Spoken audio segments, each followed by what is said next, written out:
As mortes mais bizarras, grotescas e sem sentido que eu já vi em 28 anos.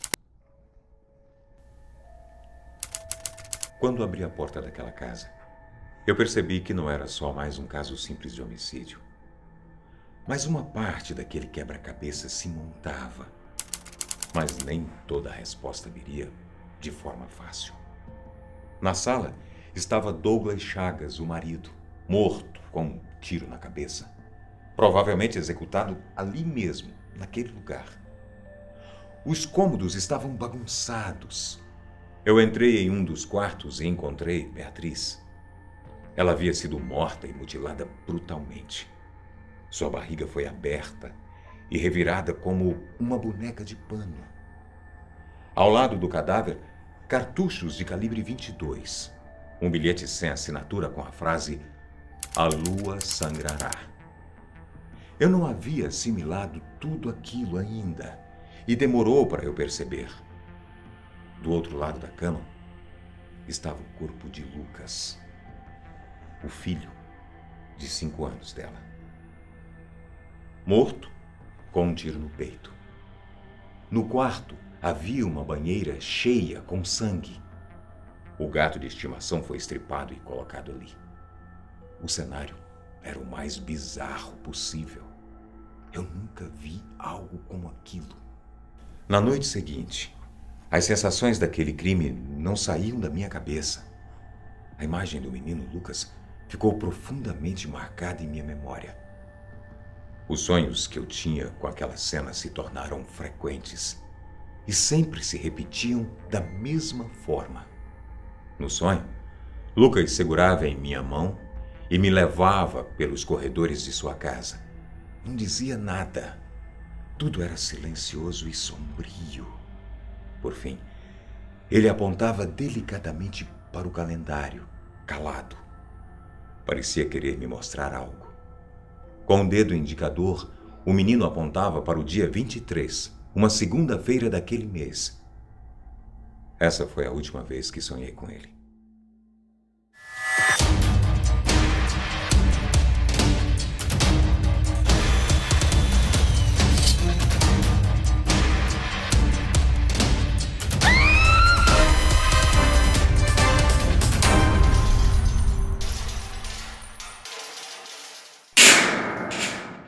Escrito por Hal Wilson, baseado numa história real.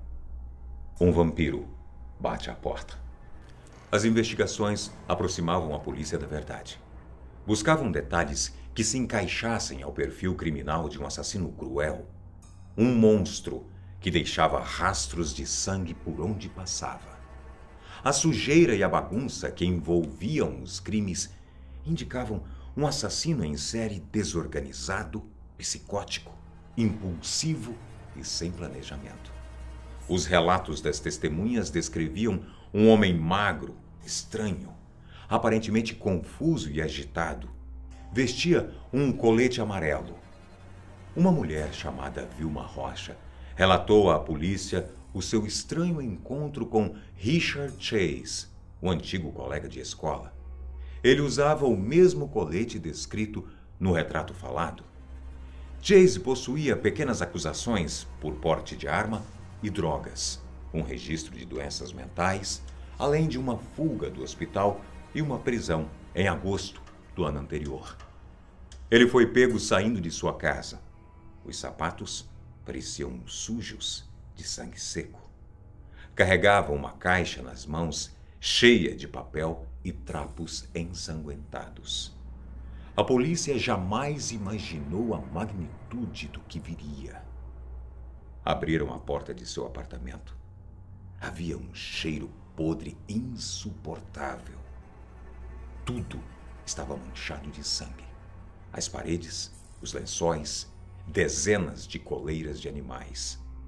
Os copos de sangue sobre a mesa.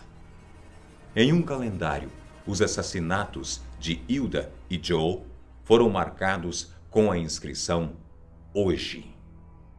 Haviam também outras 47 marcações feitas para aquele ano. Na perícia, encontraram um detalhe intrigante. Os desenhos que ilustravam as fases da lua foram tingidos de vermelho com sangue humano. E não parou por aí. Na cozinha, uma cena bizarra. No escorredor de louça repousava um facão ensanguentado. Encontraram inúmeros pedaços de ossos. E na geladeira, partes humanas servidas em pratos. 3 processadores exalavam o cheiro pútrido de sangue, além dos pedaços de cães e gatos distribuídos na prateleira. A rua estava escura. Aquela era mais uma noite em que Helena chegava sozinha em casa. O seu marido ligou 1 hora antes, avisando que passaria no mercado, ocasião oportuna. Ela pensou em preparar um jantar, pretendia contar-lhe a mais alegre surpresa. Mas nem tudo saiu como planejado. As luzes da rua se acendiam em silêncio. O vento soprava, estranhamente mudo, e o vazio se aproximava. Helena era uma jovem de 22 anos. Os cabelos escuros se confundiam com as sombras que se projetavam na varanda. As suas últimas palavras não puderam ser ouvidas. A polícia encontrou o seu corpo violado no interior da casa. Seminua, com as calças e a calcinha abaixada até os tornozelos. Estava morta. Mas essa história se torna ainda mais macabra. Esteja avisado. A vítima foi esfaqueada nos pulmões, no fígado, diafragma. O seu mamilo direito foi arrancado violentamente e os seus rins foram retirados de seu corpo. Como um cão que revira o lixo, desorganizado e sem planejamento, segundo os legistas, o assassino não possuía nenhuma habilidade cirúrgica. Era sádico e cruel. A princípio, o marido da vítima seria o principal suspeito na investigação. Mas a cena do crime se mostrou ser bem mais complexa. O copo de iogurte, quebrado, sujo de sangue ao lado do cadáver, indicava que o assassino o usou para beber o sangue da vítima. E depois retalhou a sua face com os cacos de vidro. Na cena do crime, uma trilha de sangue mostrava as marcas do seu corpo arrastado da sala para o quarto e as suas tentativas de evitar a morte.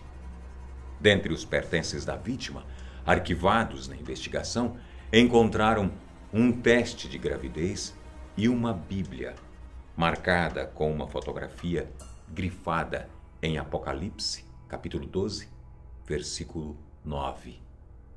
A perícia apontou que Helena estava grávida. E foi precipitado o grande dragão, a antiga serpente, chamado Diabo e Satanás, que engana todo o mundo. Ele foi precipitado na terra e os seus anjos foram lançados com ele. O assassino que inspirou essa história é Richard Trenton Chase, conhecido como o Vampiro de Sacramento. Um serial killer do tipo desorganizado, posteriormente diagnosticado como esquizofrênico paranoico. Chase também sofria de vampirismo clínico, uma síndrome que pode atingir 4 estágios de gravidade. Primeiro estágio: nessa primeira fase, a criança associa o gosto ou visão do sangue a algo atraente e excitante, normalmente em consequência de um trauma ou outros acontecimentos.